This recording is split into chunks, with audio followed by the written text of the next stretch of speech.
Has everyone had a chance to peruse the minutes? Any questions, comments? You wrote the minutes, so probably no questions for you, right? None from me. I'd second Sam's suggestion that it was a good job.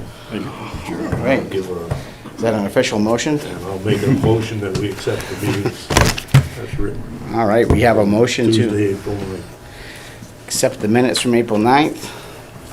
Second? A second? All in favor? Aye. Aye.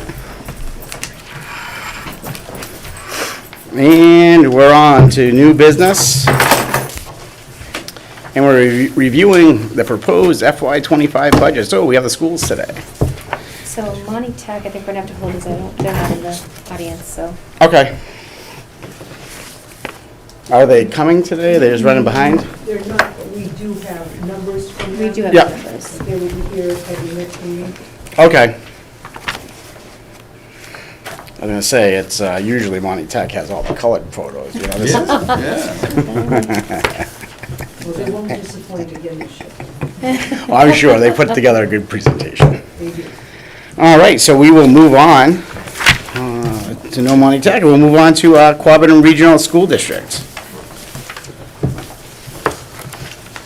You wanna, yeah, bring some chairs up if you want. Yeah, how do you want to work this? Well, we can just speak to, but I'm Colleen, I'm the interim superintendent of schools, and Cheryl Duval is our business manager, and we have a couple of our very school committee members here as well. You can pass those around. So this packet is really just sort of a compilation of where we've been up until this point. So I'll walk you through a few pages of it, and then if you have any questions, we can kind of go through that. So we are still faced with a lot of challenges that we had hoped to be past since COVID, but some of those are sort of outlined for you on the front page. So our students, it's taking longer for them to regain the learning loss since the pandemic. We also are seeing increased social emotional needs for our students, behavioral needs, increased need for support for our students with disabilities, which has resulted in increased caseloads for our teachers and a need for increased staffing. We are struggling, like a lot of places, that we're not able to fill our positions, and when we do fill them, quite honestly, one example I can give you is we hired a staff member, and they lasted one day, and they resigned 2 days later. So it's been very, very, very challenging, and this year in particular, we have a lot of retirements that we're going to need to fill. So those are some of the things that we're up against that I'm sure you all hear in your world as well, so we're not that different. When we got our state aid, we actually had a deficit, so we're shy $93,000, almost $94,000. And also our ESSER funding, that is funding that they put into place to help support us moving forward from the pandemic. And we had that money for 3 years, and that's coming to a close at the end of this year. So that's creating a challenge for us in that we put, using that funding, we put a lot of programs and support into place to help our students to close those learning gaps and to support their social emotional needs and to support our students with disabilities. And now we're losing that revenue source. However, our needs are still there. So we've had to look really closely at that. Our reserves are declining because we've used those each year to offset the budget. And just like your towns and all of you at home, inflation is hitting us very, very hard. I think the best example I can think of is, because you just don't even think of it in this category, but our athletic director was ordering a case of baseballs. They have gone up, doubled in price for every case of baseballs, right? Like, it's crazy. And we also have some building infrastructure needs that we've let go for many, many years that we absolutely have to address. So our priorities are really The academic support. One impact that we've had since the pandemic is this idea of chronic absenteeism. So if a student is absent 10% of the days, they're considered to be chronically absent, so that's 18 days a school year. And we have had that increase in our district.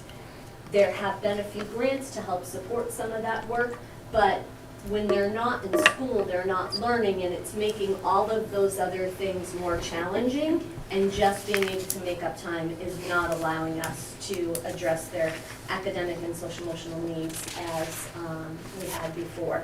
We have seen an increase in our multilingual learners. I know sometimes it feels like that may only be happening in the large cities, but we've seen that here in our towns. And there are new mandates that the state has put forth, which are great and important, but it requires more, either staffing or support or resources to abide by those mandates. One of those is dyslexia screening, and then addressing students with those needs. We also have a new IEP process that has to be put into place as of the beginning of next school year that is going to be much more time consuming for our staff, and that will break into their ability to service our students. We've seen an increase in our speech services. And also this year, we've really tried to focus on our building and school safety and security. That's been a big focus for us. So we want to make sure that we're continuing to have safe, supportive environments for our students and our families. So some of the costs that we maybe didn't know when we started, this is an ongoing process. This is sort of new to me in my first go-round as being a superintendent. I've always been a part of it, but never with this lens. So poor Cheryl, every day I'm saying, you know, like, how close are we? What else do we need to know? You know, the information is ever changing. So we've seen some reductions and we've seen some increases, and some of those are outlaid for you on that page. And there are also still some unknown factors. Now, what we're sharing with you tonight is exactly what we shared with the other towns. What I can tell you before we even get to the end of the presentation is right from the get-go, when we got our numbers, we knew that we would not be able to say, here's presentation number one, without making some immediate cuts to our budget. So when we talk about proposal number 2, that really happened on day 1. We looked at our ESSER funding and we said, what programs and supports have we put in place that we absolutely have to have, and what could we possibly do without? We have a budget meeting on Thursday with our school committee. We anticipate having even different numbers than what I'm going to share with you tonight by Thursday. We didn't want to reschedule this meeting because we felt like it was important to meet with you, but know that these are the numbers we've shared with the other towns. Yep. We already know that we're going to have an adjustment for Thursday. That's how quickly things are changing. So I know that's hard, so I just want to sort of call that out. So on the bottom of page 3, you will see where it says PP1, PP2, PP3. Can you see that in the columns? Yeah. So those are the differences with our budgets throughout the process. So what you have in front of you today is a 4.1% increase in our school budget. And Cheryl, I don't know, this is where Cheryl can give you far more information than I can. If you have any questions about what these line items mean, or if Cheryl, you want to kind of point anything out of importance. She's saying, nope, go ahead, Colleen, keep talking. But I do think it's important for you to understand that the reduction in budget has come through reductions in positions. So the reductions in positions, as you know, as well as some other tightening of our belts for different things, don't misunderstand me, but it's important to note because at this point, we have cut 13.4 positions out of our budget for next school year. and they are laid out for you on page 4. So we had some things that had been requested in the budget that we said we just, could not fund for this year.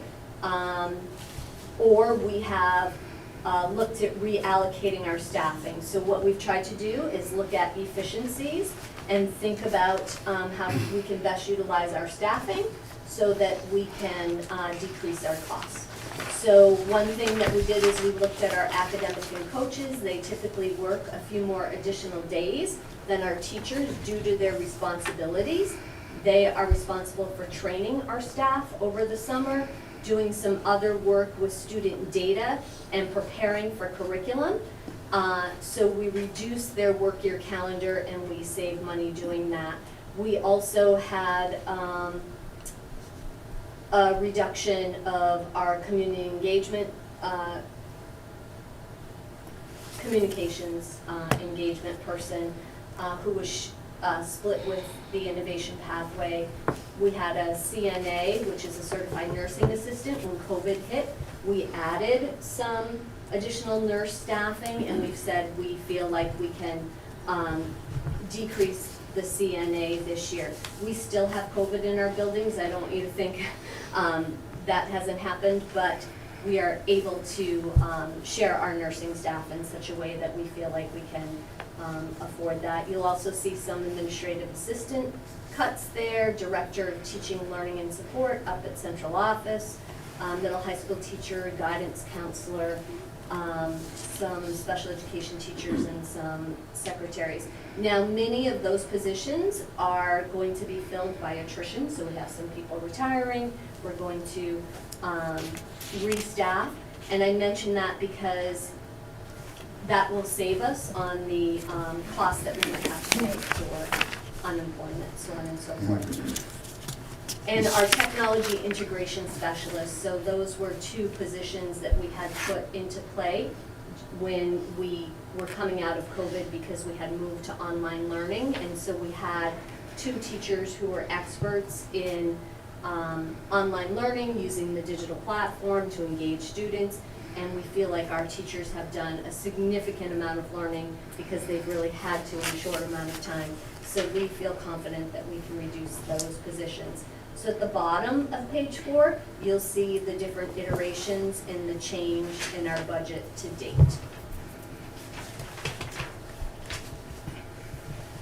So we do also have a lot of other funds that support our budget. So we have school choice revolving account, we have grants that we receive. So all of that is outlined for you on the top of page 5. So whenever we can seek grant funding to help us support our budget and do more for our students, we do that. And some of the grants that we receive are competitive, and some are, entitlement grants, like our special education funding and our Title I funding. So I mentioned that. And this is interesting on the bottom of page 5. So the Department of Elementary and Secondary Education sort of looks at state averages in different categories. You have to remember that the data is only as good as what's put into the system. So, just bear that in mind. But one thing we wanted to highlight with this is that, we are spending below the state average on our students. So if you think about that, and you think about the Springfields and the inner city schools with the really struggling population, and then you think about the Wellesleys and the towns that are very affluent, you would probably anticipate Quabbin spending to be higher than the norm. But we're not. We're actually lower than the state average on our spending for our students. And you can see the areas where that is.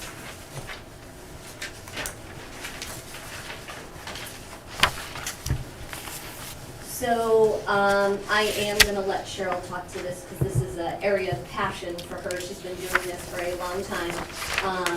And, you know, we're in a very unique situation, not just in our towns, but across the Commonwealth of Massachusetts. I know you didn't get good news on your town budgets, right? And all of our school districts are in the news every day for the cuts that they're having to make to their school budgets. But if you look really carefully at where they allocated the money, you can see some sort of interesting data. And that's what we have highlighted here in this slide. And so on this next slide, it just points out that we're in the 4th year of the Student Opportunity Act, and that was put into place, actually the first year that it was supposed to go into place, it didn't go into place. But what it does is provide additional funding in certain areas of the school district's budget, having to do with English learners, low-income students and the needs they have, and also in benefits and special education. This year, the increase in the budget due to the SOA Act is an additional $230 million. But if you look at the chart below, there are 10 districts, just these 10 cities that are listed here, that are getting 58% of that new money. So 255 out of 323 districts, or 68%, are now in hold harmless debt. And I remember the day that Maureen and I heard those words for the very first time, and we said, what the heck is that? And what that is when a district loses resident enrollment population, they do not take away Chapter 70 money. You get at least the same amount you got last year. And so when we keep, in FY05, we had the largest amount of students in our district, well over 3,000 students. We now have 2,100. And so we've been losing all of that enrollment over those years. And we've gotten at least the same Chapter 70, or $30, $40, $50, this year $104 per student more. And every time we get that, it goes into our debt column. So we actually fell further into hold harmless debt because we had 27 less resident students. What's wrong with that system? Well, that's what Maureen said. How many years ago was that, Maureen? When they first said the hold harmless debt, we said, what the heck is that? What the heck is that? Never heard of that before. So Quabbin has the 41st largest hold harmless debt of just over $2 million. At one point, we were $5.6 million. Where did that go? It went into play when the Student Opportunity Act came into play. So the 2nd and 3rd year of the Student Opportunity Act, we didn't get the cash in the bank, but our debt went down by nearly $3 million, over $3 million. So at this point, when we were doing these presentations, we were getting $30 per student, and our foundation enrollment is, I believe, 1,951 students. And in the House budget, which is school committee meeting tomorrow night, Thursday night, we're going to get $104 per student, but that's all the new money we're getting. Of course, that's not final yet. No, that's the House money. That's the House. Yeah, we have to wait for the second. The next slide is the copy of the cherry sheet in my version, because the EOR version is very hard to read. At that point, we're only seeing $57,000 in new Chapter 78, which was offset by our loss in regional school transportation. So that's the deficit that the superintendent was talking about a little bit earlier. I was shocked when the House budget came out last week that we did not see an increase in regional school transportation reimbursement. We were hoping we were going to see it. I'm hoping that it's still going to have some traction in the Senate, but that means it'll have to go to conference committee because the House and the Senate didn't come up with the same number. So it could be well into July before we see what we're really going to get for aid for Chapter 71. I know most of you, I know Mr. Inman has at least seen this chart several years. Want to just go over just how the assessment calculation is set. And the base of the assessment calculation is the required local contribution that is set by for each one of our towns by the Department of Revenue, based on data that comes from the town. On this chart here, we were pointing out 2 of our towns are seeing a 1.7% increase in that base required local contribution. And 2 of our towns are seeing about 3.8% increase. But Hubbard-Eaton is seeing double that. And when your base goes up by double everybody else's, you're going to see the largest increase in assessment based on our budget. The other variable on the next slide in the assessment calculation is the number of resident students that were enrolled in our school on October 1st of 2023. And you can see here that 4 out of 5 of our towns saw a reduction in resident students. And Hubbardston, again, was the only town seeing an increase in students. So when you have double the increase in your base, and the only town that's seeing an increase in resident students, I believe the next page will show you what that impact is for Hubbardston. The next slide just shows again where our iterations have gone so far with the school committee in proposal 1, proposal 2, and proposal 3, and then how that shakes out with the revenue stream that's coming out of the governor's budget only, and the required local contribution and the increase or decrease in enrollment of students. At that point, Barry was looking at an 8% increase. Our budget, if you remember what the superintendent said, was 4.1. And when you get 50%, about 50% of your revenue comes from the state, and 50% of your revenue in a regional school district comes from the town, and you get 0 from the state, then whatever your budget is going to be at least double as a total to your member communities, and that's very clearly seen with these numbers this year. So we will be working with the school committee to make some recommendations for new changes. Unfortunately, there were more increases in contracts that came due between our proposal 3 and proposal 4 of the budget, including our 18% increase in transportation and our 20-something% increase in electricity costs. But we are making another reduction, hopefully next Thursday. We also provide for you on the next slide just some historical data, because we get a question all the time: if the students are going down, why isn't your budget going down? If your budget's going down, why is our assessment going up? And we're just trying to show on these 2 screens what our budget increases have been for the last 10 years. And you can see, other than FY24, which is this year, our budget increases were very minimal. The real reason that FY24 went up by so much is because the school committee put $750,000 over there at E&D as a revenue source to help keep those assessments down, because if you go across, the total assessment increase to our towns was 5.6. And that would have been much greater had we not used some of our reserve revenue.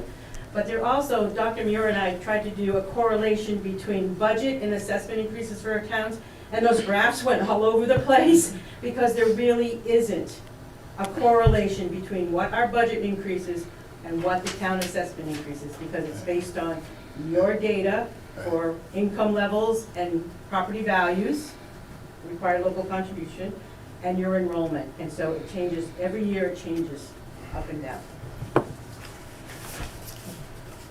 Looking at some of our other revenue projections, at the point we were, state aid is down.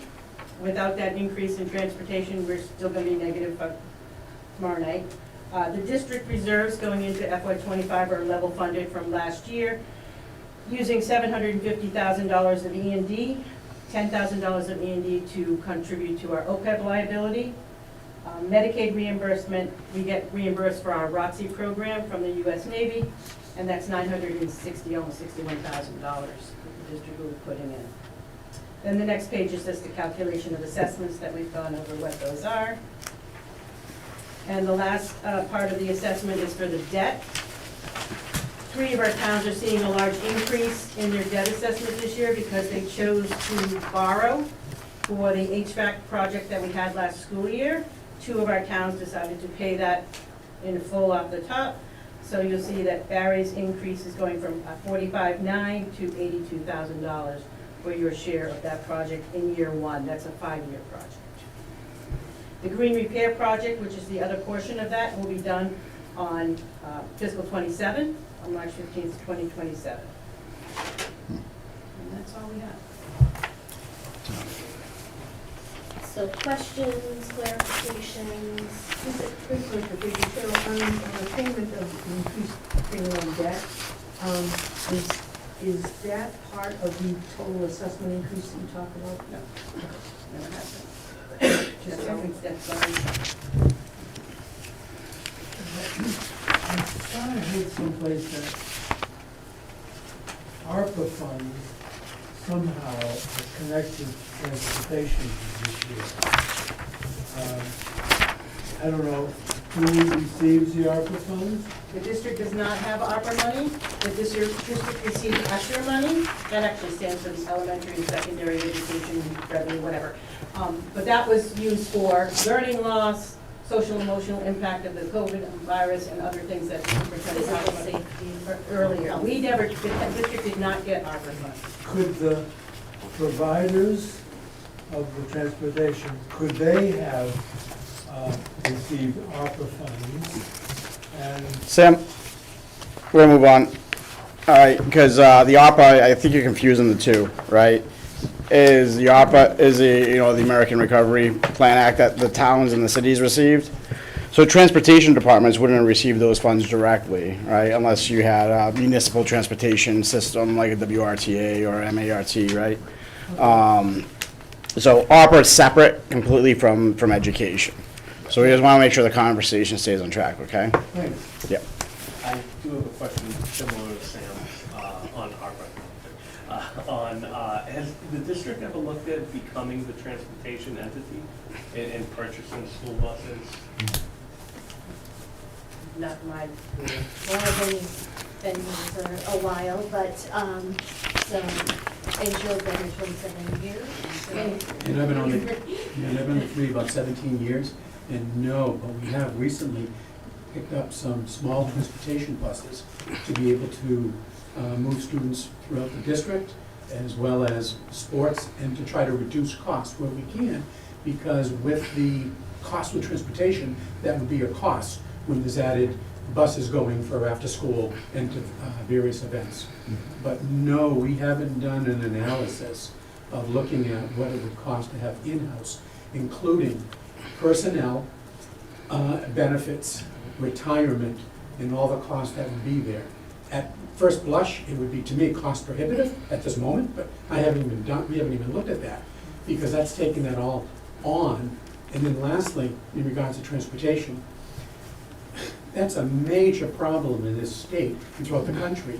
We have limited vendors. It's almost a small closed shop when they bid, so it's almost, we're almost at a loss every time, and at the same time, we're bound by two things. We're bound by transportation for students, and lastly, when Barre even became part of a union or a regional school district, the emphasis was on regionalization with 100% potential reimbursement for transportation, which was subject to language of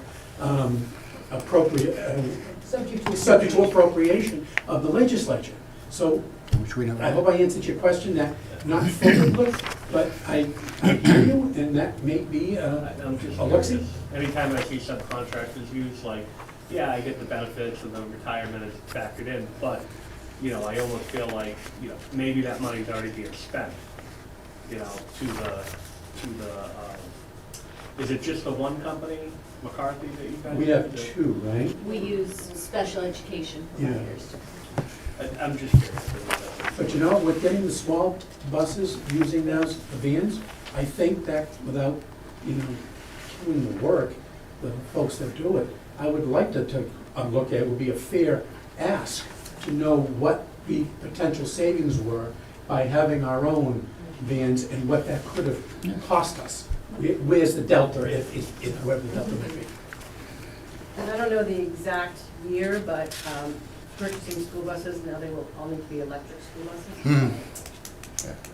I think it's shortly down the road. Yep. Yeah, it's still readily available.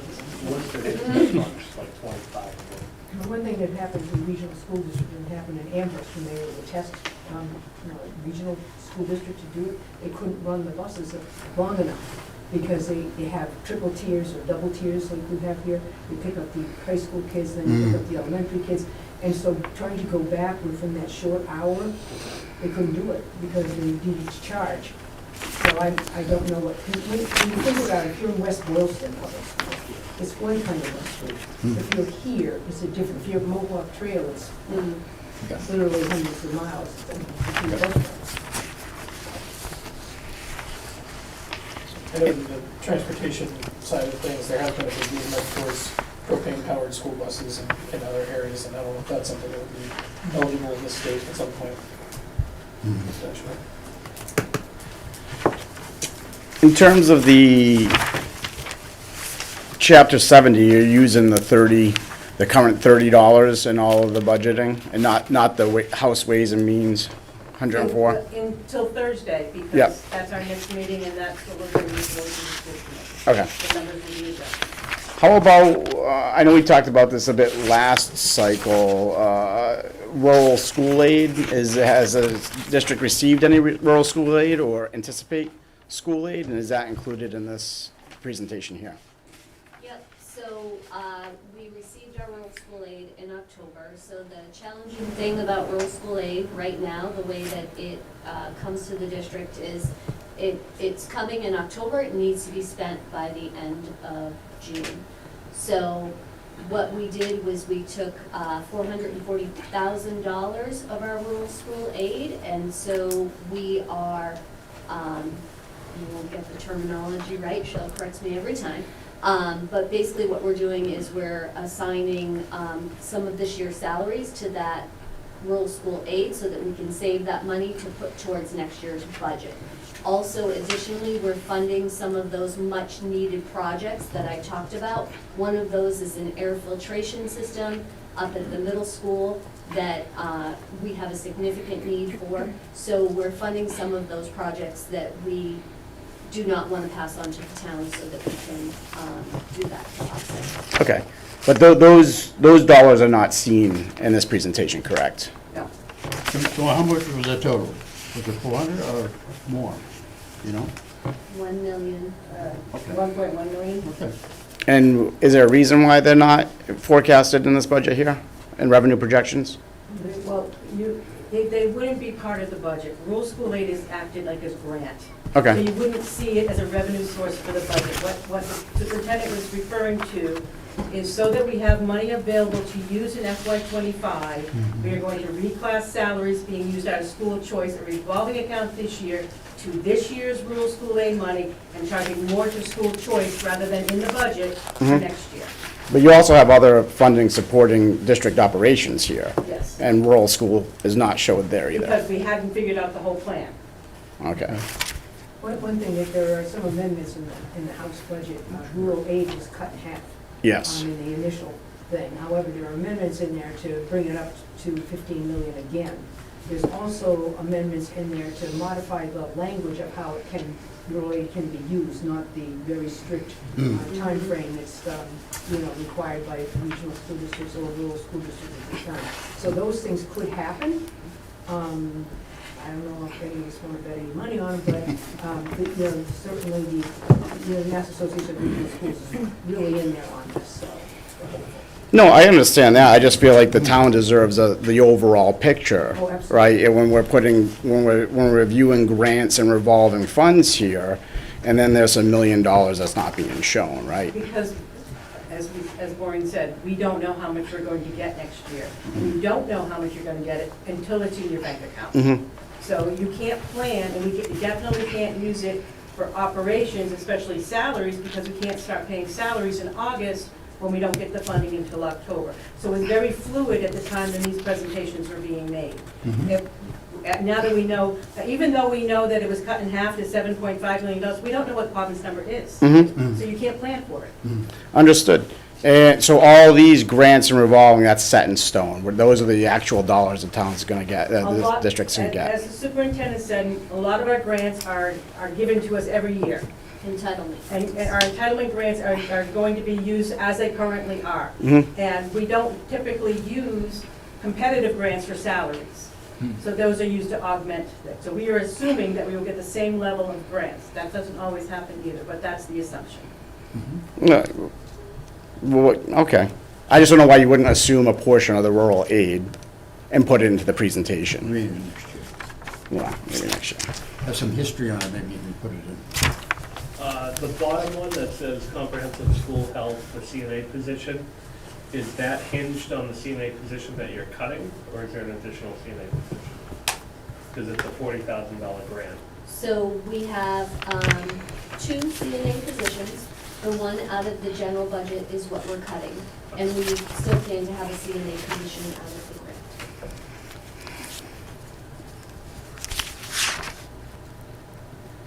In terms of the cuts that the district is planning to incur with this budget, is that affecting across the board all the towns, and including the elementary schools as well as? Do you have a breakdown of if it's going to affect more of like the regional middle school here?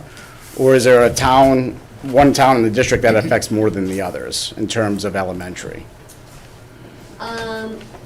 What you see in here in regards to elementary is tricky, to be honest with you, because our elementaries by towns, the size of our schools, the number of our students is very, very different. And when we're looking at elementary, like there's an elementary teacher cut, this is a transfer due to class size. So what's happening is a large class in one of our schools that has 2 teachers for that grade level is moving up to 6th grade. When that group moves up to 6th grade, then that elementary school does not have another large class coming into kindergarten that needs that teacher. So that's how it gets reduced. So it's not something that is always shared equally, but I will say, year after year, it hits a different school sort of in the cycle, depending where their numbers are. But the district did, like, yeah, post-COVID, right? You shifted some of the towns to move to OCAM for elementary? So our kindergarten through grade 5 students from New Braintree attended OCAM with our OCAM students, yes. And is the New Braintree school utilized? It is. We have our preschool in there and our post-grad program. Okay. Both in New Braintree.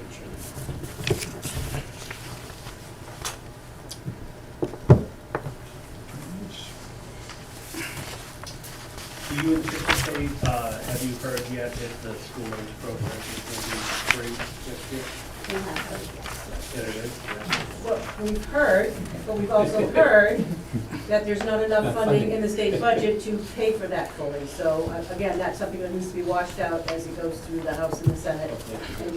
But so the governor certainly did not put enough money in the governor's budget to fully fund free school lunch for every student. No, she did not, but she claimed it was going to be free.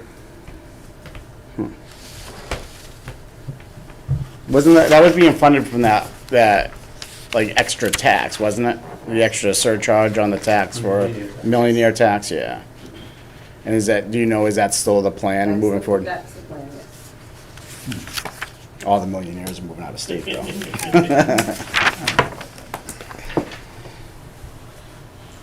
It's a challenge. In saying that, a challenge, we do understand. Yeah. As a school committee with 5 towns and a 15-member board, we really do try to not only be fiscally responsible, at the same time understand the partnership that we have with towns. We are all together in this, and what we do, space, time, money, resources, we're all in that together. We are gonna make an adjustment, we're gonna hear more on Thursday. We knew a couple weeks ago we had a meeting that there was going to be an adjustment. We need to see that, because, you know, when we talk to the superintendent and the team and saying, you know, we can't keep, we want the best programming for our kids as possible. If adequacy is the minimum, well, that's a hard pill to take, to us to live with, is adequacy is always supposed to be the minimum. We want what is best for them, reasonable, fair, and it has to be fiscally responsible for the towns. So, yes, we hear, yes, we listen. I do want you all at our meetings as well, and you hear about how it's presented, how it's positioned. You know it's online as well.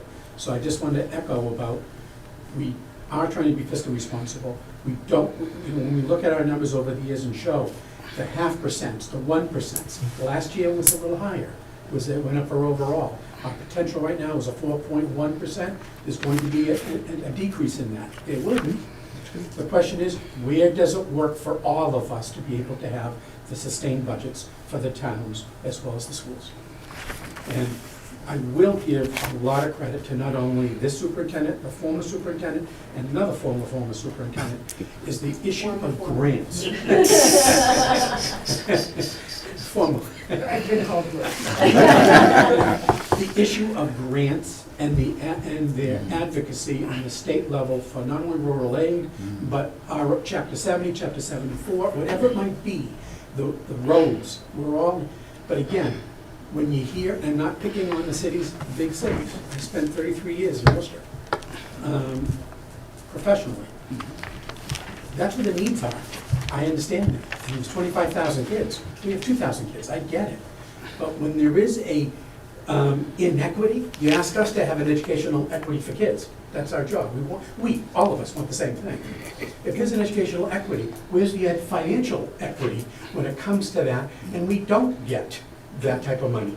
And you say, oh, you get $50,000 increase. Oh, not hold harmless, we won't cut your money from last year, we'll give you at what you're at, but at the same time, here's 58,000, and then wait a minute, everything goes up. I mean, everything still goes up, everything, and it's as well. So I just wanted to echo, if you didn't mind me taking a couple of minutes to tell you that we do listen, we are not an island unto ourselves, but I also want you to know that you have a school committee, a district regional school committee of 15 members that truly work for the entire district. And it is not us against them, it is truly what is best for kids and a reasonable and a community for what we believe. So, I appreciate that.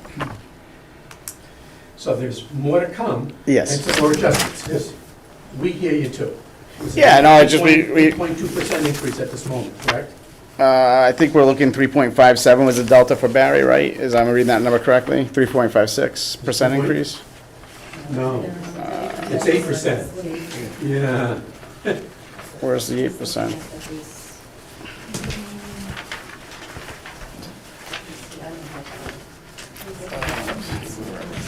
Page 7 on the bottom. It's on the back. Back to page 8. Page 8 on the top. 8.07 is where the adjustment increase is right now in version 3. What page? It's right there. Page 8 on the top. Right here, 8.07. Oh, you hit it. So, because you put all the numbers here with a delta of 3.56% on page 7, right? With an increase of $137,000. So what's the dollar amount for the 8.07% for the town of Barry? I don't have it here. It's ridiculous. Oh, yeah, no,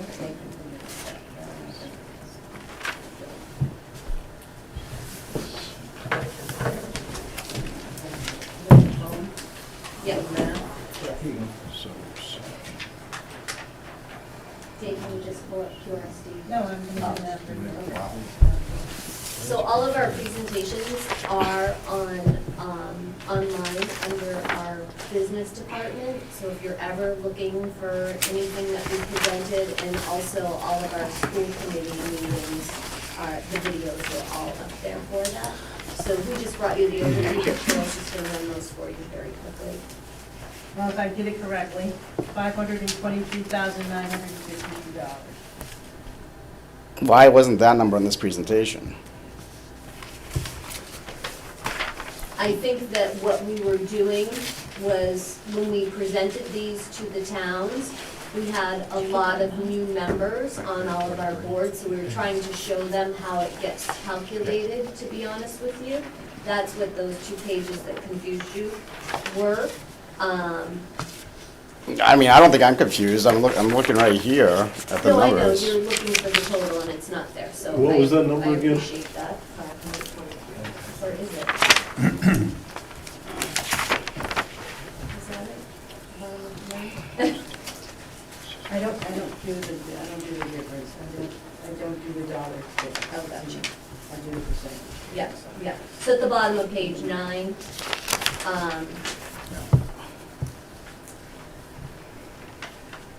it just doesn't have the math done for you.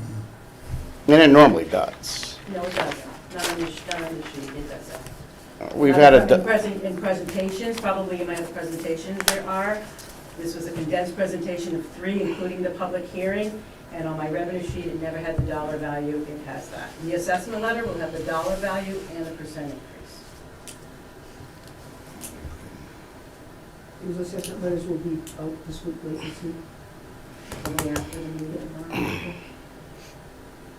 They don't need anything more, as you know.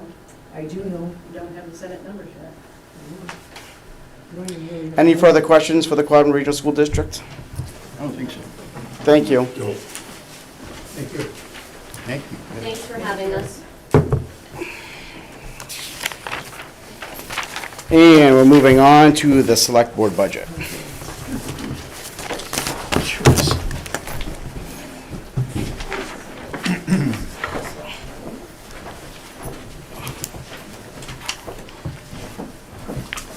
All right. Do you guys want to come up here too while I go over it, or want to stay over there? Yeah. You want us to move up? If you want, so just in case they have any questions that you may need to answer as well.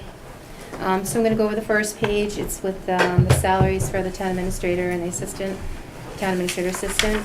Mhm. So you will see an increase in the town administrator assistant salary, and there's a reason for that. I'm hoping to take her out and make her an executive assistant to the select board and the town administrator, because they're going to do some reorganization of the office. With that being said, we have talked about doing an MOU on that position and having her with her workload and all the confidentiality and all the stuff that you've gotten tonight. Is Sandy helping us out doing all that. She does a lot over and above, and she's very, very underpaid. So that is the reason for that. I don't know if anyone has any questions. Mayan is just in my contract. Yeah, I can add to that too. Long-term, I think one of our objectives is to improve efficiency overall. So we want to start taking the administrative aspects of different departments, bring them more under an administrative group so that there's more fluidity between there. So, if one person's out for one department, there's other people involved who know what's going on. There's some more efficiency that we can build in there. So the first step in that is, establishing an MOU for Sandy. We want to establish MOUs for people who, are not in unions or would be eligible for unions, so someone who'd be in more of a supervisor role is kind of what we want to establish there. And I think if you take a look at the fact that last year we had a salary of $103,000 for the town administrator. We didn't hire anybody at $103,000, we hired them more at $90,000, I believe. So when you look at what our actual costs were, is about $146,000 we had budgeted, that we're not going to spend obviously that, and we're looking to request $149,000. So it's pretty close. It's just shifted the money around a little bit, trying to provide administrative support for the town administrator. I know you're not around much, but I'll tell you, Sandy Hood does a little bit of everything from morning till night, weekends, holidays, whatever.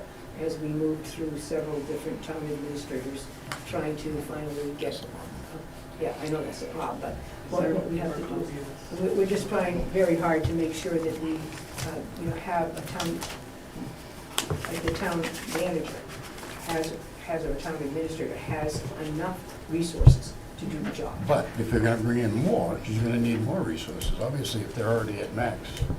Bringing in more, What he just said, bring in more administrative duties. Well, From more other departments. of bringing from other departments already existing administrative, and this is long-term. So, Well, I'm just saying, when it happens, that's what's you're So, gonna have to add, because I don't think right now they have adequate number of people in there now to handle all I these think problems. at this point we generated. need at least someone part-time to help with the transparency, with the video recordings, things like that. Right. But, as people, leave other positions, whether it's retiring or something like that, so, we have someone doing part-time assistance with the fire department. If that comes out of the fire department's budget, goes into the administrative part, that person can be helping there, but also when tax bills are going out, we have, we can shift that load where there's more demand. So There's no one, Building redundancy into the operation is critical. essentially, so, you know, you're not, And quite frankly, it's been, let's face it, helter-skelter. Oh, yeah. Really, I mean, it has, and I think, at least 5 town administrators in a very brief amount of time.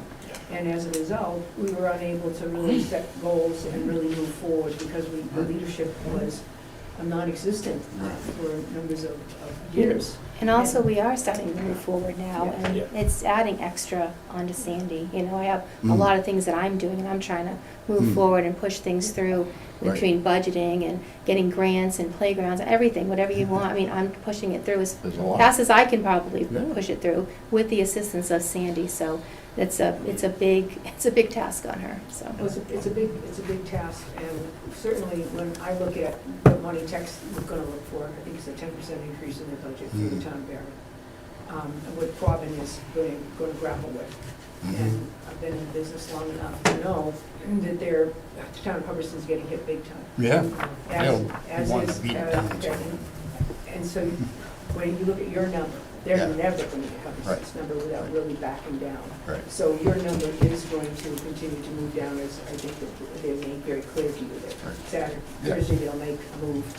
And then my guess is you'll get a letter, only as they wait for that Senate budget. Because there could be help in that Senate budget. Remember, there's 211 school districts who are getting 0. All that SOA money is going to the cities. And $100 a pupil, if that happens, that would be the only money that goes to, you know, that piece would be the only money that like a Quabbin would get, or like a not Tantasco, but say, Spencer East Brookfield, or Narragansett. All of those towns, they have declining enrollments. Look around us, that's what's happening. And everything west of Worcester is part of that 211, believe me, they're getting 0. And even places like Acton, Boxborough, they got more money than God. But Yeah. there, because they have declining enrollments, are going, uh-oh, we're not getting our share of Chapter 70, and we're saying, your share. Because every town, regardless how rich they are, everybody gets at least 17.5% of new money. So unless you're held harmless, like the Quabbin District is, and then that's just off your debt. And again, most regional school districts in the Commonwealth of Massachusetts are held harmless. They are I didn't get out of that. well, you don't. You don't. You write it off after a couple of years? Well, we wish they would write it off, but they don't write it off, so. would I mean, what- increasing the Nice, right? population in the school, What's the Well, sense of it? well, Doesn't make well, sense. increasing enrollment, increasing enrollment, but we'd have to take it from some Yeah. other town, because the birth or we'd have to rate- have the significant birth zoning rate- changes. Yeah, the birth rate is nowhere in Massachusetts, nowhere in America, Yeah, quite good. frankly. We're gonna pay people. No, this is Well, like an they- exodus right now, Massachusetts, too. People are leaving the state. People are leaving, and people certainly, their families are much smaller. Yeah. You know, you have 2 children maybe, and there was a time when I taught in the school district, I would have like a host of, like 4 siblings. Oh, is your Yeah. brother so-and-so? Oh, is your sister? Oh, I mean, that was the way it was. It's not anymore. So it's unfortunate because the children who are here are sort of taking a hit, the fact that the birth rate is down. It just makes no sense. But there's no way, obviously, in our world that these assessments can go. Not that we have the extra money to do it, but I see it piecing together like wages for all the workers. Have they ever done a wage study?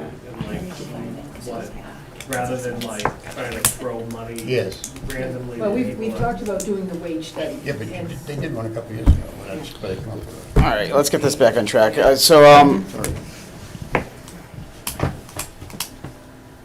With that assessment that came in a little bit higher than anticipated, like, do we feel that the town can afford increases in the wages? Obviously, we're gonna have to look at the final, the final version when we get to it. We're not there yet, so, Okay. you know, if we have to look at it, we may have to do some cuts on all wages. That's something we'd have to look at. Well, I know Kim and I had a conversation Wait. about this today, and I said, she said, well, you know, this is probably one of the next to last meetings. I said, oh, no, it's not. I'm thinking I budget-wise. said, this worst of this process is ahead of us, where we sit down and take a look at what people said, we really need X, because we will not be able to deliver X.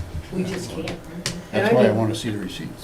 Yeah, Roughly. Exactly. and I don't mean just for the schools, I mean just across the board. Oh, no, 100%. And like, we need to be fair and equitable to all of our departments. And it's, my frustration is, you know, with the school district, this is now the second year in a row where they've kind of, you know, got us held at a higher increase than they anticipated the prior year. You know, and they told us 3 years ago, you know, we're anticipating 2%, 3% increases, and then we get whacked with a 7% increase. Well, see, what they're talking about 8% increase. is their budget. Yes. Their budget is not because of lack of revenues. That's what ends up, you know, because they push back. See, the real issue is the state's way of paying for education. The state says, we're going to take all the costs of education, and then we're going to say that the towns are going to pay 51% of everything. Okay, that means you're paying the lion's share of it, and the state is going to do 49%. That was never supposed to be the way it is. That's why that minimum local contribution is killing you. Because that just goes up, and there's nothing you can do about it, there's nothing the school district can do about it. And the problem is, it's transportation, it's one bidder on almost in every school district, 18% increases, 20% increases. The towns, you know, in sort of the Middlesex area are rolling out, you know, efforts to try to pass overrides and are just not having any success at all trying to get their school budgets through. There's no appetite, I'm guessing, anywhere for anybody to put an override on. There's probably efforts that we will have to make over time about fire trucks and jet exclusions, but as we look at the next 3 to 4 weeks, I don't expect a lot of money coming from the state, so we're gonna have to be really creative about what's gonna happen. And the thing that I said in negotiations, and I was in negotiations at arbitration for I don't know how long, okay? And they've got good raises, but I said to them, understand what this may mean.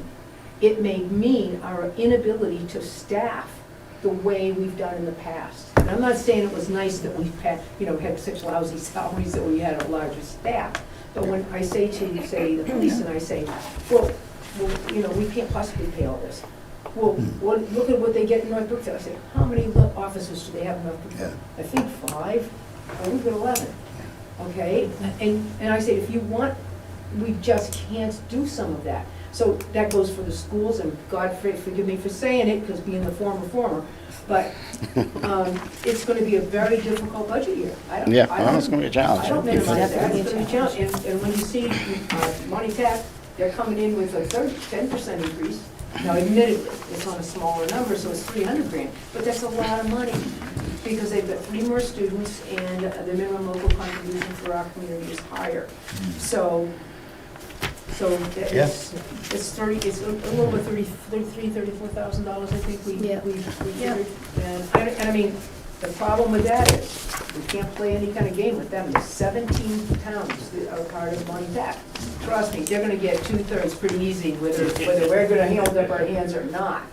The thing that you know, that you have to look at, I think, Bob, and I don't have the numbers right here because we didn't get the thing, but I think a little over 10% covers them with this one. Okay, now. Yeah, they put And I think that. there's a 7, or is there a 8% or something, or 7% is it? It's page 9. Is Yeah, it's page 9. What is that? Okay, so yeah, okay, so those are the other towns that are gonna be pressuring to drive that number Yeah, down. 20 children. So some of the being bad guys, you don't even have to do. Yeah, no, I mean, I hate to say it, but. yeah, we had that advantage before. That's a difficult piece. It's a very That was a number I was not expecting today, I'll tell you. Even the preliminary, I understand the process, Yeah. because last year, I think we got the real number like not after town meeting. Yeah. Right. You know, so we voted on a preliminary number, and I think we ended up coming in a little bit less. Yeah. When it was all said and Yeah. done, because a couple of the other towns didn't approve the number, right? But again, there's language in there to change the way in which rural aid is distributed, because that's key. It has to be distributed so that they have a rural aid number now Yeah. for the next year.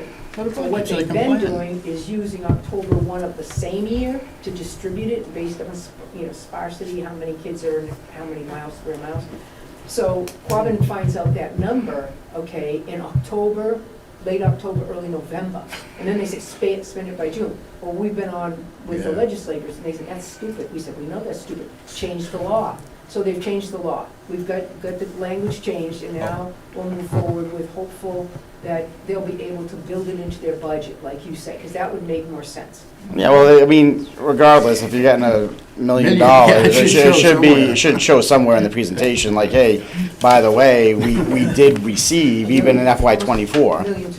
Yeah, I mean, there's no, And of course. it's all like woes here, and like, that's, to me, that's a win, right? The town, the district received 1.2, they don't even For the mention people who are, the win.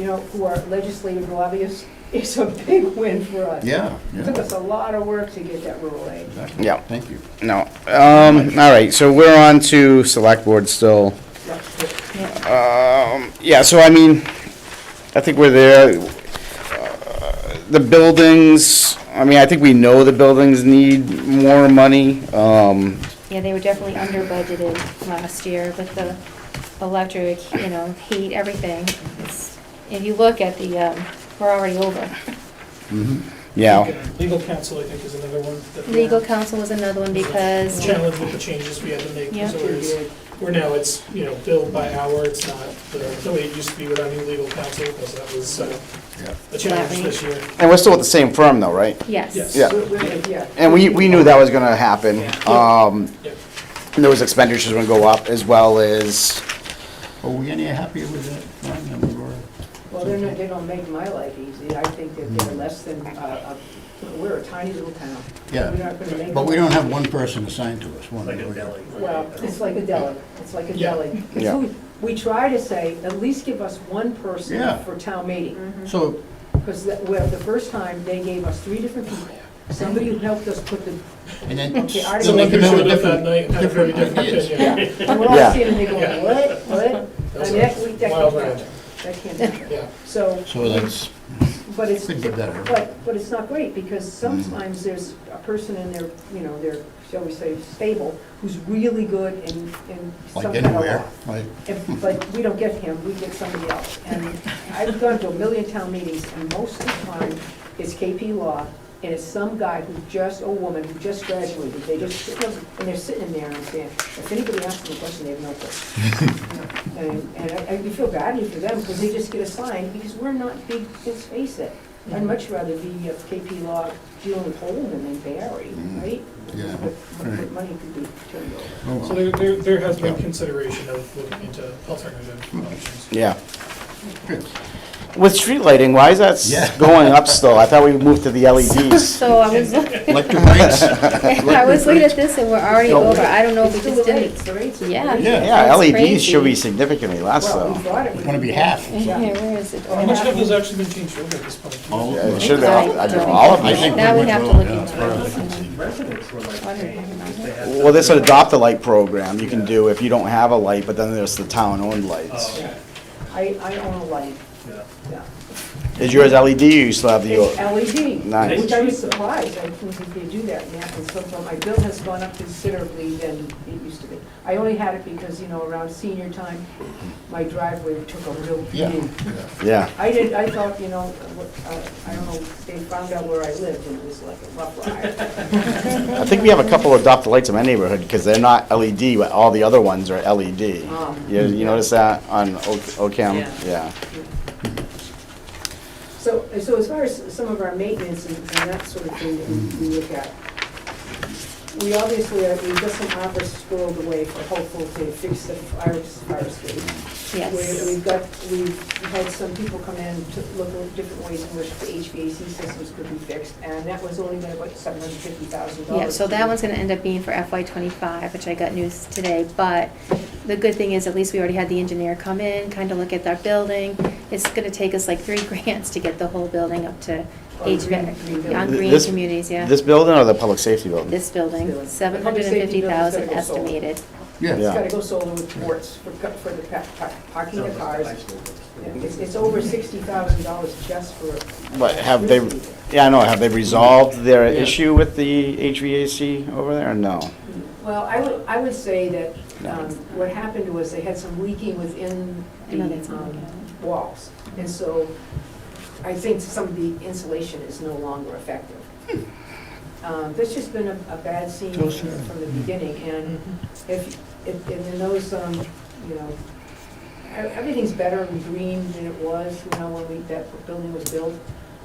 We just need a way to pay the electric bill. It's extreme. It's just outside. So we've been able to get in touch with the contractor to put up solar cells? or- So we are looking for quotes right now, so hoping to get those. Okay. I've been doing a lot of quotes on a lot of things. Right. We're actually doing So, stuff now. That's what I'm saying. It's just- I'm all over the place. There's a resident on Wallwinnet that owns a solar company. Who is it? Regina? I'm asking his name. No. Says it on. Lives in the old farmhouse after Grogan on the right. It's like, the wife's name is Michelle. Doesn't help. Yeah, he owns a solar company, like a big outfit. Oh, And really? he deals with that. Well, there's certainly a lot of solar companies out there that I know that will be interested in giving us ideas and prices and that sort of You know, thing. you just come hang out at my house and knock on my door like every other day. Tell him to come here.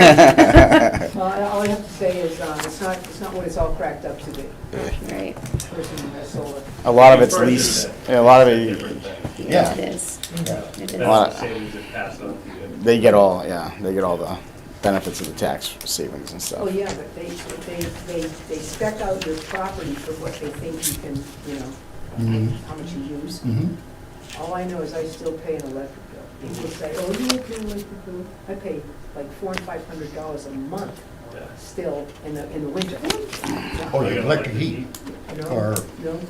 We have what my husband would say, all these water troughs for horses. I was gonna say, you heat the barn?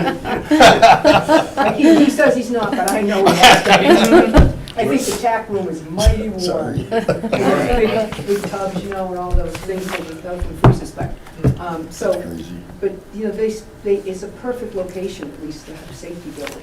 Yes. And it's a good spot, yeah. Wide open. But I would say, I just wanted to compliment Tammy on the number of grants that she has been involved with already, and the potential that we have. We do. It's not gonna happen today or tomorrow, I can tell you Yeah. that, I think but that's, hopefully down the road, you're gonna start seeing them finally come in.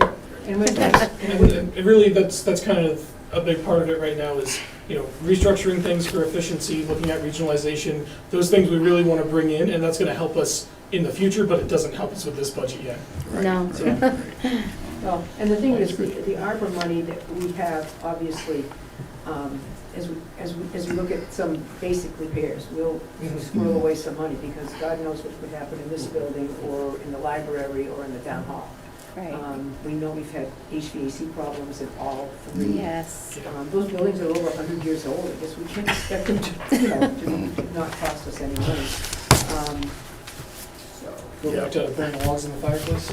You know, a question you might know, one of you, Maureen or Sam, you might know, the question I wanted to ask Quabbin was, did we ever finalize a generator for Ruggles? I don't believe there's no generator there that we're aware of.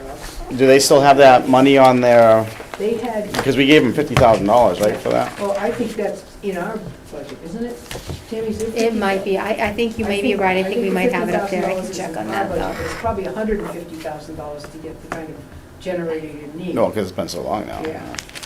But, you know, the thing of it is, we thought that would be a great place for, you know, the elderly who are down in Grandview, that they would much rather go to Ruggles Lane and come to Quabbin than the high school. However, everything is at Quabbin. I mean, all the food is there, all this is there, all that is there. There's locker rooms for showers, there's none of that there.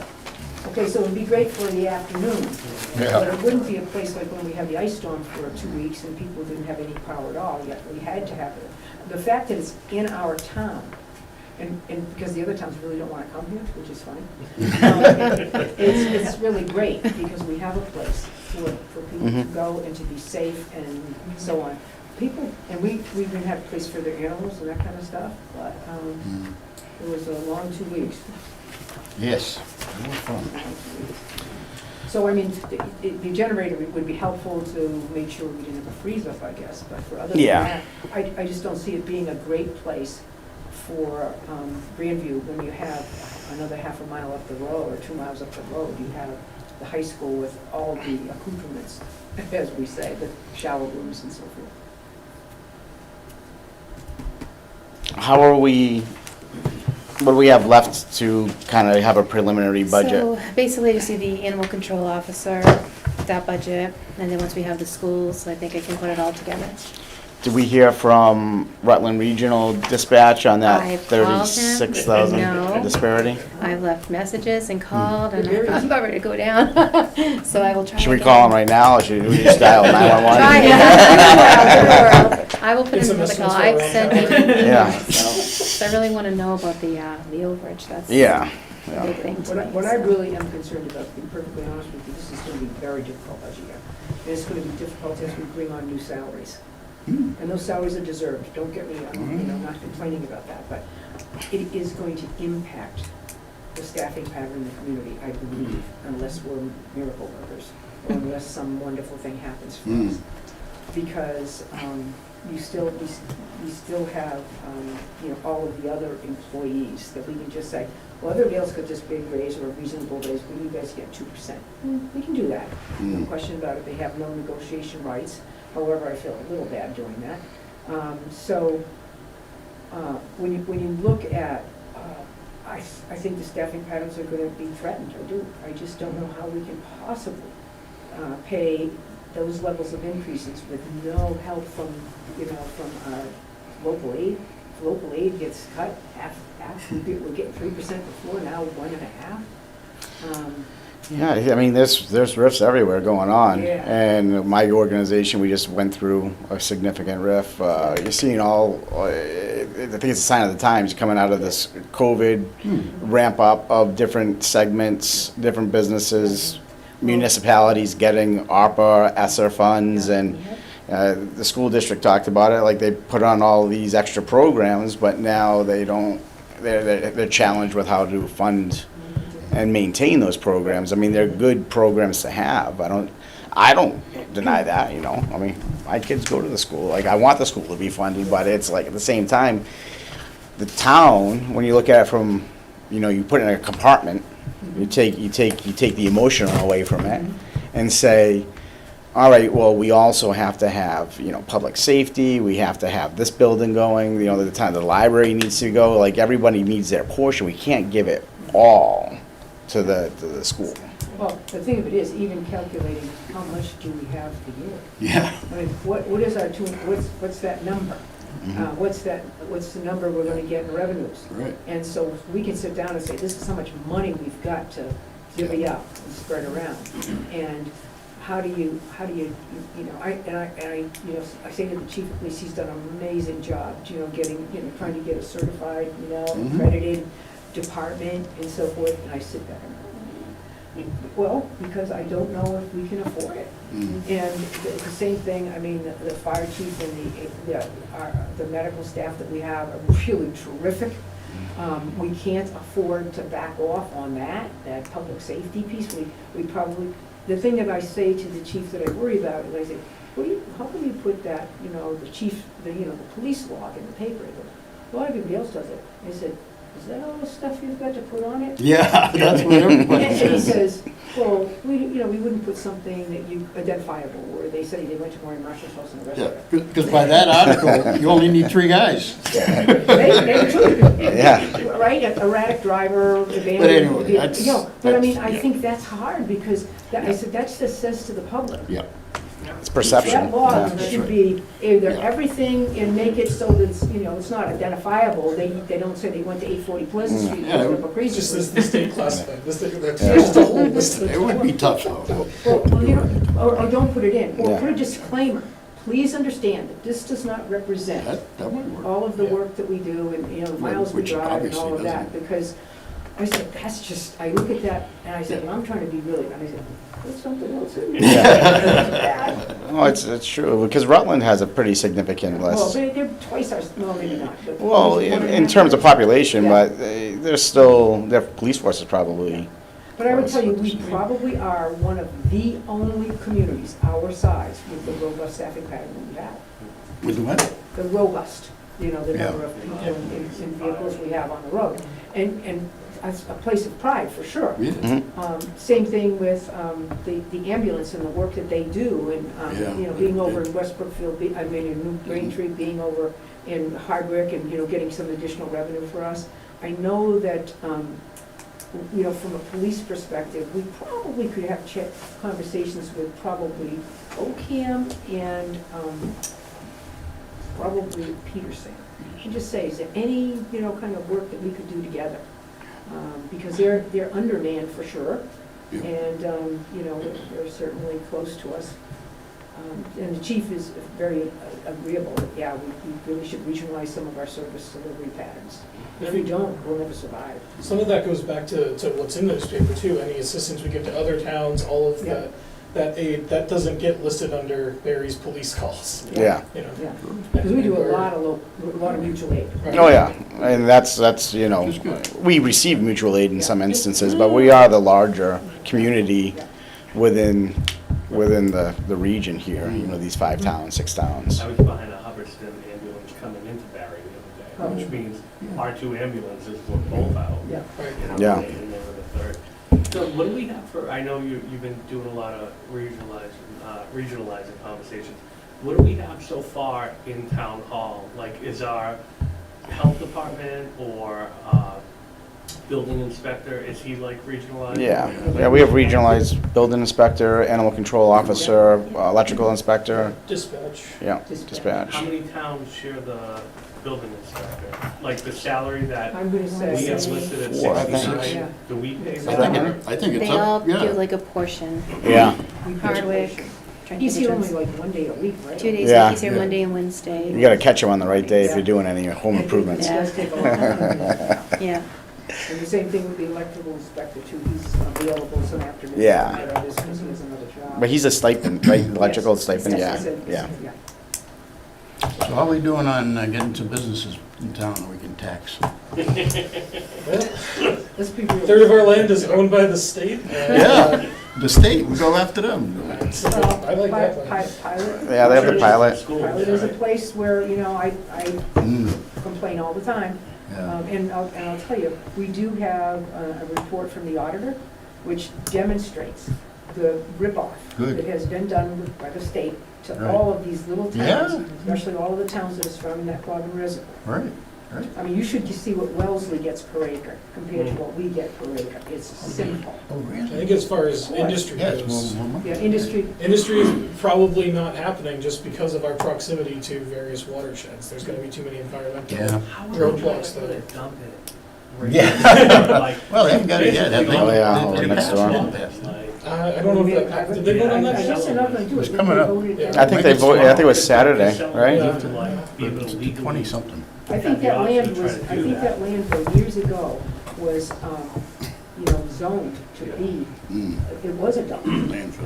Yeah, and then, the Roach family that now builds bridges and stuff, they sold all that land to Casella. Yeah. That was a big thing in Hardwick, and now Casella says, I bought it, I wanna use it. And I guess they can vote not to let them use it, I don't know. I don't know. I mean, for economic development, there are a couple of areas that are kind of interesting where there could be some potentials for growth. If anyone's familiar with the Mass Central Rail Trail, there's a stretch of that that's, theoretically would go through Barre. Part of it's active rail, which is one small challenge for us.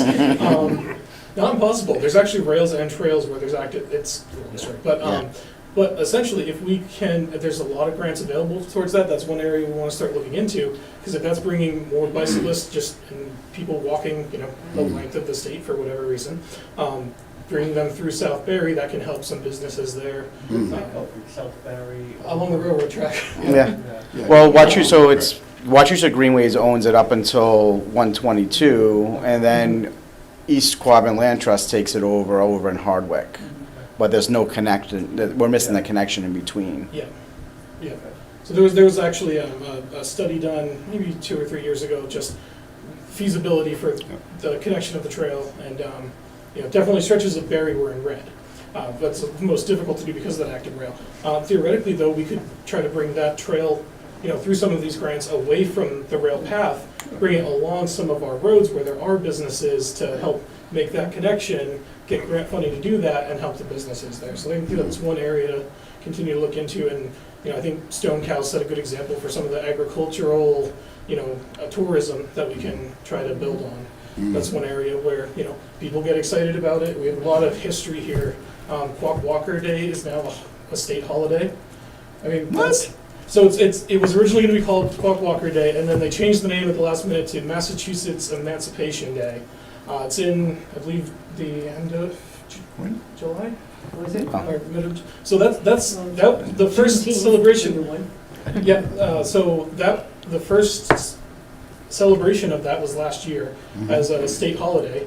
We certainly have some history related to that in Barre that we could try to build on to bring in more historical tourism there, kind of start bringing people in for that aspect. So I think that's an area we can definitely work with the Historical Society, Commission, etc.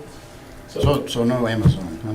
Can't. I don't know if Amazon would be interested. They're built out now, I think. Yeah, well, they got that one in Worcester, they're just sitting on, In Charlton. I don't think they'll ever be done quickly. You don't think, well, Yeah, it's, things reach market saturation, Yeah, I just drove to Chicago last week and back on Sunday. I probably drove by 5 or 6 of those giant empty Yeah.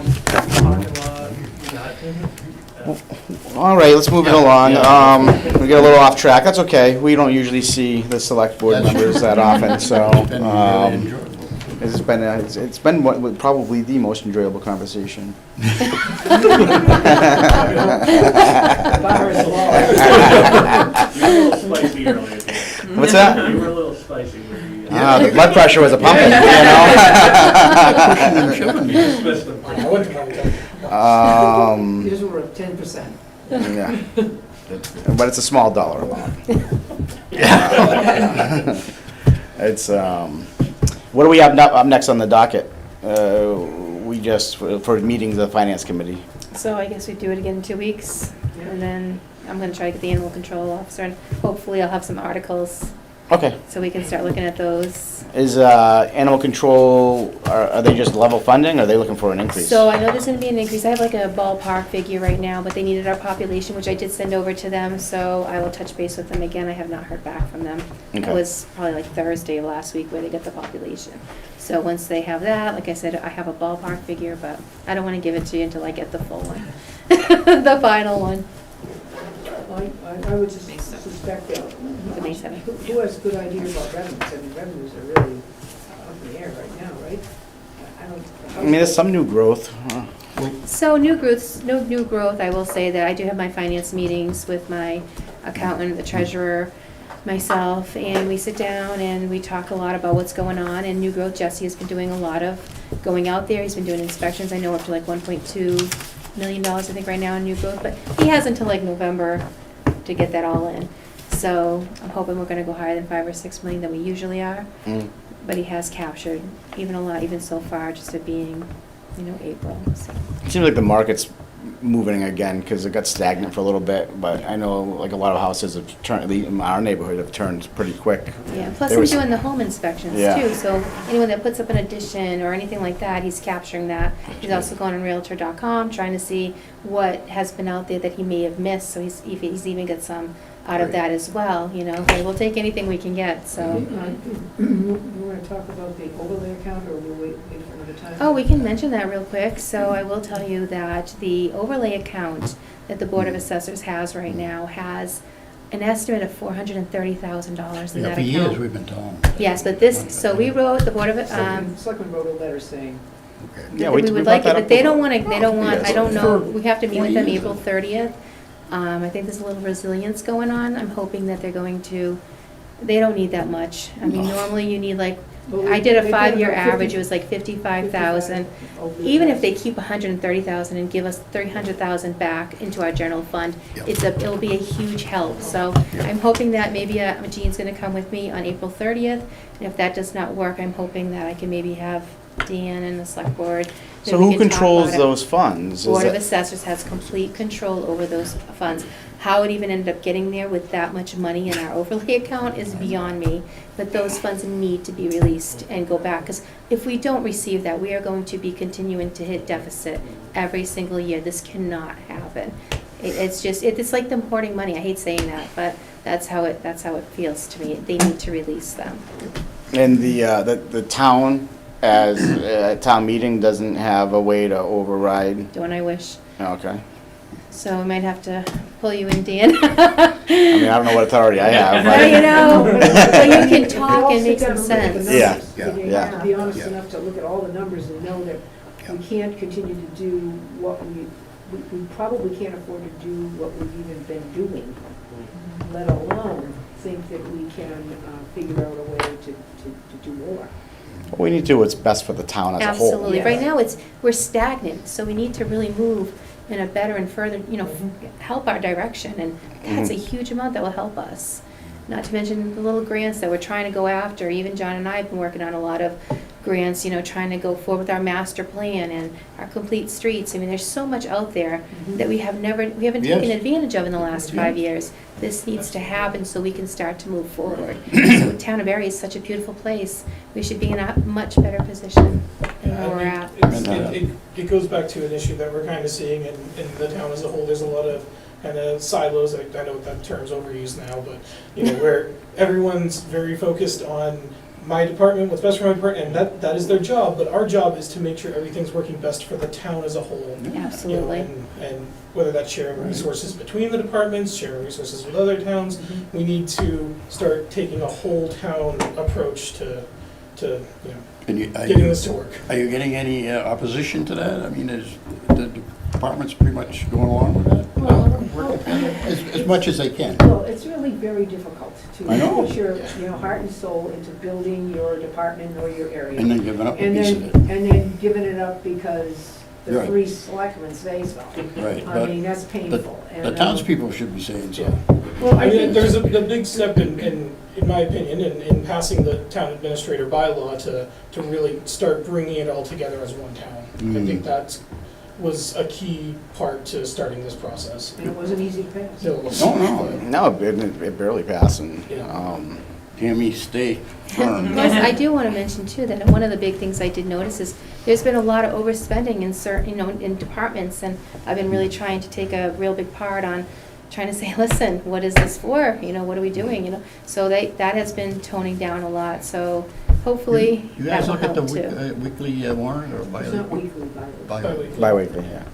You- Well, yeah, we do look, and she says, anything that's over this much, Maureen, Thank you. this is a bad one. Yeah, oh, yeah. And we That's did my that to Sunday try to, reading. try to go through and see where our problems are. Good. It is looked One of at, the- It was being, Yeah. it was being a slipshod kind of not setup. anymore. We know exactly Good. what's being And spent, they- and and it's getting cut. And And bringing that to a point of transparency, I know after town meeting's over, one of the big projects is going to be putting together a PO system, so there's purchase orders, everyone's going through these purchase systems. And then from there, this is the exciting part, we can get to a point where we're like other towns who put all of their expenditures online for the public to see. Oh, I online think that would be checkbook? really Oh. exciting. I heard about Worcester's online checkbook, how they took it off, and there's all sorts of stuff going on over there now. Like, people are up in a roar. The two people that pay attention. Yeah. I'll have to check out what's going on with that, I missed that one. Yeah. So, Yeah. it's gonna be a good project after Well, it's after gonna be a town tough, meeting it's is gonna wrapped be a up. tough budget year. Yeah. Yeah. Oh, it's definitely, it's It doesn't, so, It's gonna be, well, it's even a little bit more challenging now, because we know 8% maybe get down to 5%, but it's probably not gonna get lower than that for the schools. You never know. You never know. We'll be optimistic. We'll be optimistic. That's what I like. The thing of it is, they're gonna have to get Hubbardston somewhere, and to get them somewhere where they can pass it there, unless what they do is they decide, you gotta pick your four. Right? Well, they've been the most vocal, Hubbardston, over the last couple of years. Yeah. And because they're another place that goes through their town administrators or town managers or whatever you want to call them, because they're chartered, fire select board people. And, they don't do overrides, they don't debt exclude anything. They finally debt excluded after about 4 to 5 times to try an ambulance. Serious. And so, and they're not interested a whole lot in regionalization at all. I don't know, because they kind of think Gardner way, They don't kind of think our way. They think a little bit Rutland way, but Rutland doesn't think their way. And they wouldn't be a community that I would go for, because they're still really mucking around in what they really want to be and who they want to be and that kind of stuff. So definitely, Oakham's somebody that we should, because they have very, very small staff to do anything. And they are having some issues, people are leaving and shifting around, so they may be interested in doing some stuff with us. And the Braintree does quite a bit of stuff with hardware, I think. Well, they joined police forces over there, right? Yeah, and I know that the chief in Hardwick is probably close to retirement, but the lieutenant, I think, he's been out shopping, trying to get a chief's job, so whether he's sort of waiting for Hardwick or not, I don't know, so, and they have, their fire department, has had a lot of retirees, they really don't have a lot of leadership. I think their leader is actually somebody who's on our police department for Barre, so that's a potential. We have a lot of fires, good competency. Excellent. Well, I guess we'll, same time, 2 weeks. Did you say May 7th? May 7th. May 7th, 7th is the next one. 6:30. Amazing how fast. My time is going by fast. And town meeting is the 11th, my birthday. Well, the warrant's open, so we'll see what that brings. So, yeah, and the open will be, so the public hearing, I'm hoping to aim for May 22nd for the public hearing. And what we're going to try to do before we see some of the warrant articles that may come, we need to get an inventory of large equipment, whether it be exactly how many vehicles do we have everywhere. Mm-hmm. Because it's really hard when you get up at town meeting and they say, well, how many X's do you have? And I go, you hope somebody's there who can answer them. So we're really trying to get at least a bead on, how many police vehicles do we have? How many, pickup trucks do we have, with plows, without plows?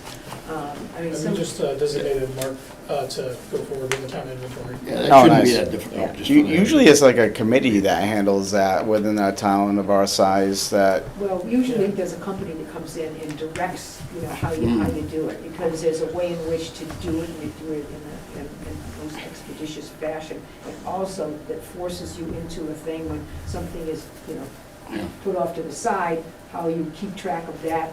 And we have stuff that we should be, sending to scrap. Yeah. oh, It's yeah, worth yeah. money to scrap metal. Well, it is, and I don't know, people Sell just don't it wanna and give it dump up back or into what. the- There's a lot of get junk rid in of this it. building we're gonna be putting in a dumpster, and, Comes That's down not to, even ready for, that's not even good for scraps and this Yeah. stuff. It's like terrifying Santa Claus under the stairs.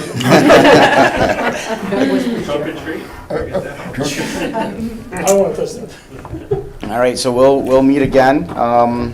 And we'll probably see you at the public hearing coming up next month. Absolutely will, Great. I think we're going to do And if like anyone we wants said, to come have it see here. some stuff about playgrounds tomorrow. yeah. Yes, Tomorrow and the next 2 night. nights. Oh, you're doing the public hearing on the playgrounds? We'll have a public hearing with 2 presentations from different potential vendors.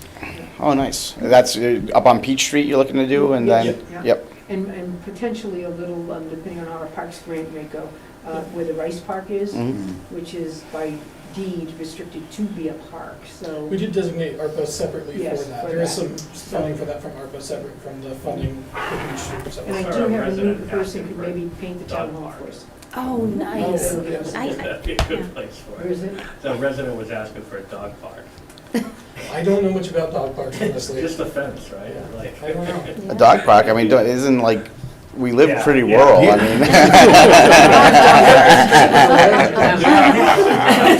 I guess, Maybe, I Yeah. don't know much about them. Well, that block. I know when the cities have a lot of dog parks. Yeah. You know, you go to the city as a thing. And maybe that's a good place if you're looking to meet other people with dogs too, kind of thing. Yeah. That's what it is, basically. So you're not having your 5 dogs spread out over, dozens of miles of woods. Yeah, I think that's, I mean, it's a good forward-thinking thought, Yeah. right? But it's another expense, because at that point, you probably need like, now who's managing all that stuff, right? We don't have a Parks and Rec department. really good. Because I was actually a little off topic, but, because you mentioned the playgrounds, have you heard from, has anyone heard from like the Barre Youth Committee? No, not since pre-COVID. Okay, yeah, they They were upstairs, right? yeah, Yeah, well, because they had a budget, I think we pulled it out last year, because they didn't present, Yeah. and I was just curious if they made a We reappearance. need to take some time to go through all of the existing committees and see which ones are actually still existing. Yeah, And I'm always nervous about somebody who volunteers just to be the youth person. Yeah, right. I mean, it is not an easy job. You know, people think, oh, I just love kids. Not necessarily who we Good for need. them. And because I- Yeah. when I it's usually went- when I parents, went you up hope there- it's usually exactly. parents, It's a you hope it's parent, parents. yeah. Well, this day and age, you probably have to have them quarried and sorried, right, Oh, and yeah, all that yeah. other stuff, Well, yeah. not only that. We do that for Think pretty much about it. anything. Yeah. You got tiny tweeners, and then you got, Yeah. you know, and then you've got them going up 3 flights of stairs, absolutely, you know, like in private. As a teacher, you say, I think not. Yeah. And then you got the ones who are just running the elevator up and down. And then you've got the youth people who said, if you've got anything in your cellar or anything you think would be great for kids, well, people unloaded a bunch of junk up there. And see, But I think one of the other things is with the direction the library is going now, they've done a lot of programming for Yeah. kids. There's actually a room that Joe, once they're done with some of the foundation work, wants to turn into more of a teen room. They had a great program they were doing, they were even doing D&D for teens for a little stretch there. Yeah, Yeah, I think the library is better suited to step into that role right now than the town anyway. oh, yeah, no, 100%, I was just curious, because it was a budget item for the town, Yeah. and, it wasn't used during COVID, so and no one presented, so we took it off the budget last year because of that. I mean, honestly, their prizes for summer reading, they have them for kids and teens and adults. Like, you get some Oh, pretty yeah. decent prizes if you want to read a book. At the or library? Yeah, we spend a lot of time over at the library. Yeah. I say we, it's more like my wife and my kids, but, you know. We're over there, and they got some great stuff. They do. Yeah. Yeah, they got a lot of good stuff going on, a lot of good stuff. I mean, we have people coming from other towns to go to our library. It's a beautiful. It's doing great. Yeah. Athol's got a really nice library. You know, All right, well, I mean, we could sit around and chat, you know, all night, I'm sure, but let's end the meeting, you know, Motion to so, adjourn. here we go, we have a motion to adjourn, I second that. we have a motion and a second, all in favor? Aye. Aye, all right.